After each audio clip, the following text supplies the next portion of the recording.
just took our time with this record. In the past, our other albums have been done pretty much straight after coming off a tour and stuff. With this one, we just decided to pretty much let it take its course naturally and not really worry about release dates and stuff.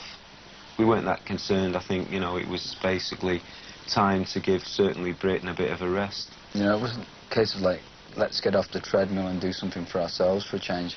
You know, the actual record took 3 months to record. You know, it wasn't like we were recording for 18 months.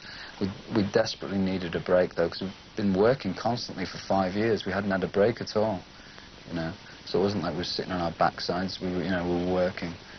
You know, we had, like, at one point, we had 22 songs, like May last year. Then we were going into pre-production and rehearsing with the band, you know. We just wanted to give it a little bit more time to develop, you know, as opposed to just going in the studio, thrash it out, put the record out, thank you very much, go on the road. You know, it's very gratuitous kind of thing. We wanted to get the best out of it. On it, and I think we took, like we said before, we took more time in arranging it, writing it, working out the parts, lots of little fiddly bits going on, you know, people don't hear it at first, but it's a lot of stuff going on. I think it's a little bit more of a return to the way we naturally used to record. In, like, for example, it's sort of a little bit, basically Sonic Temple's a mixture of the Love album and Electric album. They're both aspects of the Cult. It's pretty obvious what aspects they are if you take one listen to the records. We tried to combine them both. We've explored both ways, you know. As usual with the band, it's, you know, we did it in public. We did it on vinyl, you know, with that kind of bit. We just do it.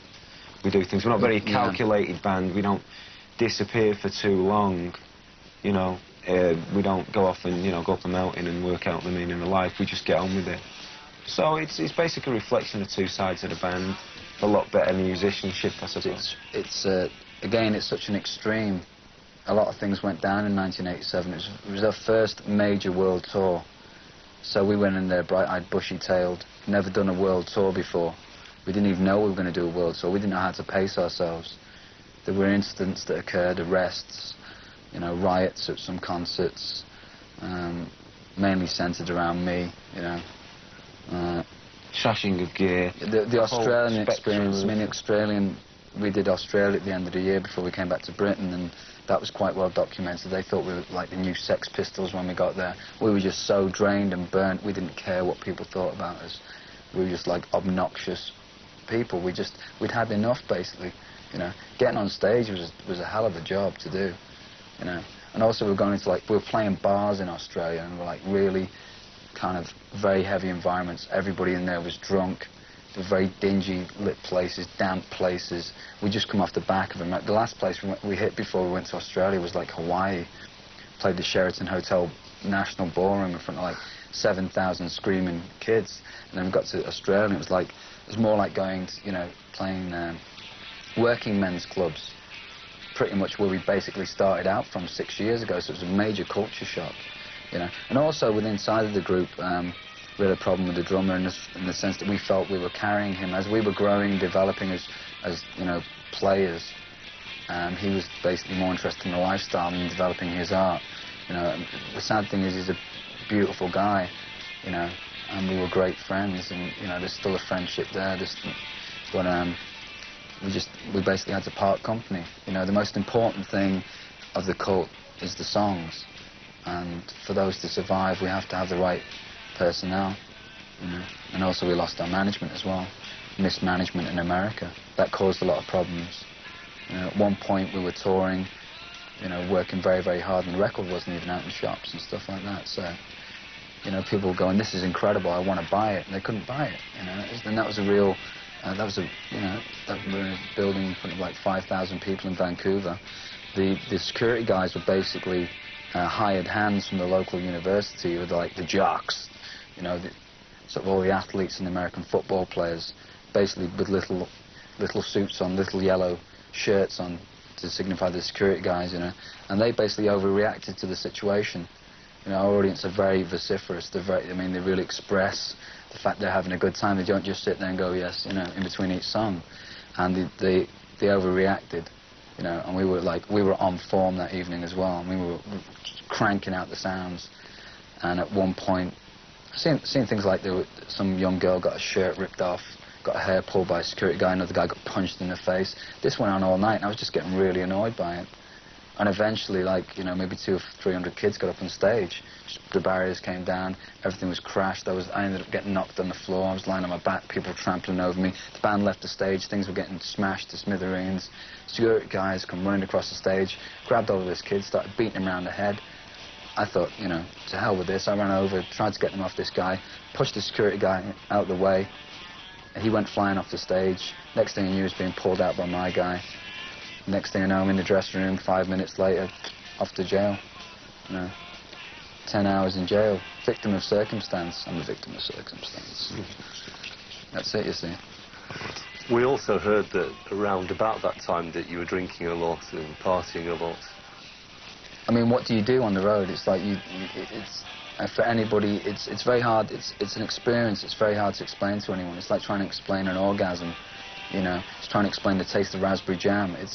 You really have to experience it to totally understand the psyche, what goes on when you're on the road. You basically live for 2 hours every night. You know, people go like, well, why don't you go and have a nice meal and walk around the art galleries or something like that, or shop or something, and it's like a real drag. You know, especially when you're in the Midwest of the United States, it's very, I don't know, it's very conservative. You know, it's very grey, very uncosmopolitan there.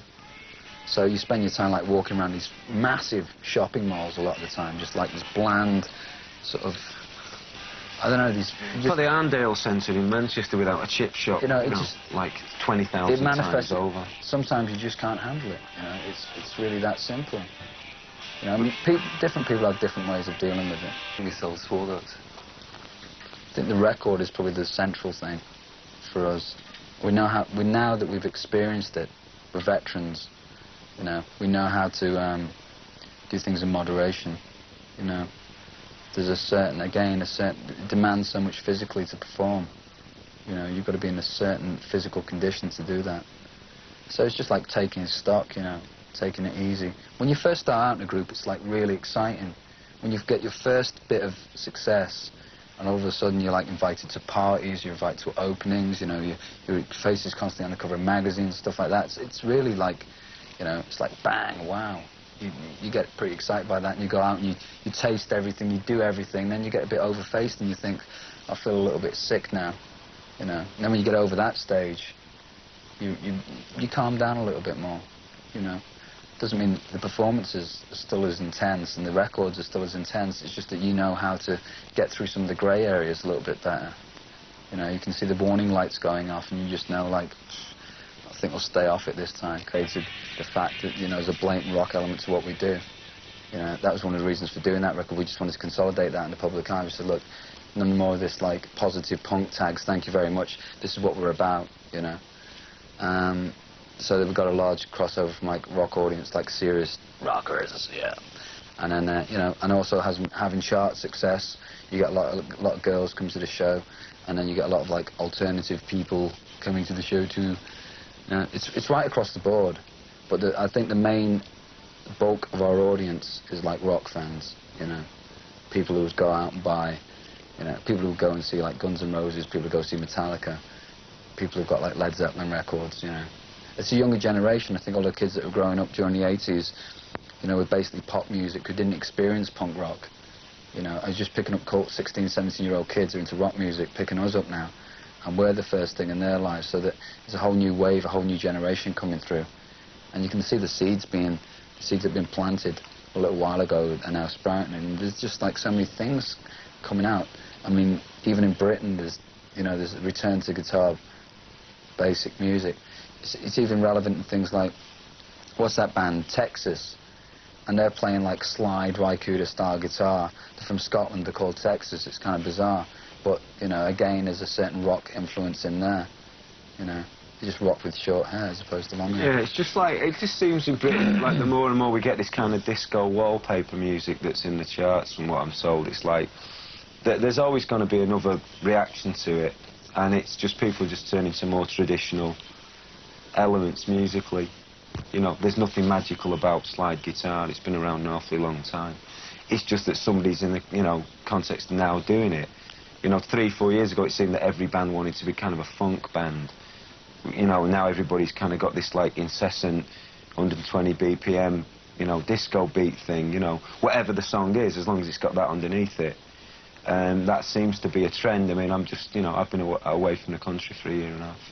It seems like that, but there's a balance, and there's underneath it, there's loads of people going, well, I just can't be dealing with that. And, like, they just go back and search and try and find something that they feel comfortable with. And they just, you know, go into traditional instruments, you know, acoustic guitars and basic forms of music that have endured, that aren't such like a fashion statement. And, you know, it's manipulated and turned into something, but it's just, you know, stuff that's been around a while. You know, it's not that surprising, to be honest. You know, when you, in a lot of people, I suppose it's like in the search for going forward, occasionally you stop and look what's your history, you know, what's gone beyond, and if you understand that a little better, maybe gives you a bit more direction. Band, all the songs are always written